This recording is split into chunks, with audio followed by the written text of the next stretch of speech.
O catolicismo, e obviamente se eu estiver depois errado, o padre fica à vontade para me corrigir, ele vai se basear no famoso tripé, que é Sagrada Escritura, Sagrada Tradição e Magistério,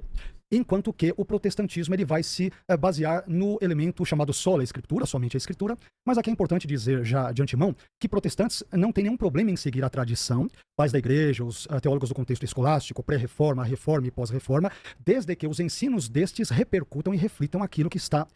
dito nas escrituras. As escrituras elas estão acima de tudo, incluindo, evidentemente, tradição, magistério e assim por diante. Quanto à fala do padre, mais especificamente sobre Pedro, eu gostaria de começar aqui citando um padre católico norte-americano, que eu tenho certeza que o padre conhece, os queridos amigos católicos também conhecem, que é Raymond Edward Brown, que faleceu agora em 1998, e que ele é considerado um dos maiores biblistas católicos e que ele escreveu o seguinte sobre o apóstolo Pedro, abre aspas. Uma tradição mais antiga relata que Pedro foi o primeiro bispo de Roma. Isso parece bastante improvável, considerando o que sabemos sobre o cristianismo em Roma. E aí ele vai citar a arqueologia, sepulturas cristãs, ele vai citar Suetônio, ele vai citar alguns outros elementos arqueológicos e históricos, onde ele vai dizer que não faz sentido essa ideia de Pedro ter estado, por exemplo, em Roma, e, portanto, a ideia de um primado de Pedro, a ideia do Papa e tudo, embora o padre tenha destacado muito bem na sua fala, e é importante frisar que isso estava incipiente, não estava plenamente desenvolvido, mas era incipiente, e nós temos que ser honestos, né? Mas na continuidade, o Raymond Brown vai dizer o seguinte: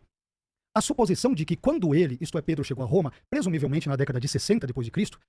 assumiu o cargo e se tornou o primeiro bispo, representa uma retroprojeção da ordem eclesiástica posterior, ou seja, você pega uma leitura a posteriori dos pais da igreja, dos primeiros séculos, e você retroage a Pedro. Então quem está dizendo isso é um biblista católico e padre, né? E ele vai dizer o seguinte: nossas evidências sugerem que o surgimento de um bispo único, distinto do colégio de presbíteros e bispos, ocorreu relativamente tarde na igreja romana, talvez somente no segundo século depois de Cristo, evidentemente, ele tem em mente aqui o final do segundo século, e ele vai dizer que líderes como Lino, Cleto e Clemente, vistos ali como primeiros bispos, ou papas, ou protopapas, vamos assim dizer, conhecidos da igreja romana primitiva, provavelmente foram presbíteros bispos proeminentes, mas não necessariamente bispos monárquicos, ou seja, não adquiriram aquela perspectiva papal que o catolicismo terá um pouco mais adiante. E aí ele vai citar outro estudioso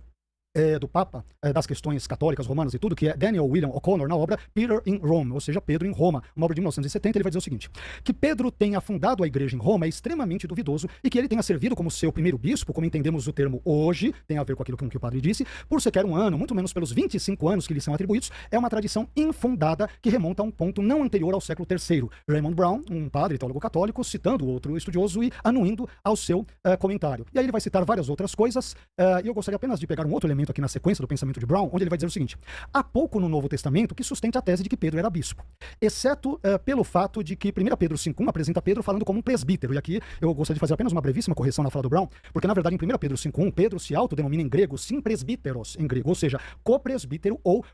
companheiro de presbitério, que é o que quer dizer a palavra grega sim presbíteros, em meio a outros tantos presbíteros, ou seja, Pedro é apenas mais um dos presbíteros e não líder de todos eles. E aí o Brown vai terminar dizendo: mas isso significa presbítero bispo ou simplesmente ancião? Ou seja, não dá para sabermos o que Pedro foi. Esta última opção é possível, mesmo que os outros presbíteros a quem Pedro se dirige tenham funções episcopais. E à medida que nós avançarmos na continuidade, eu tentarei expor mais alguns detalhes a respeito.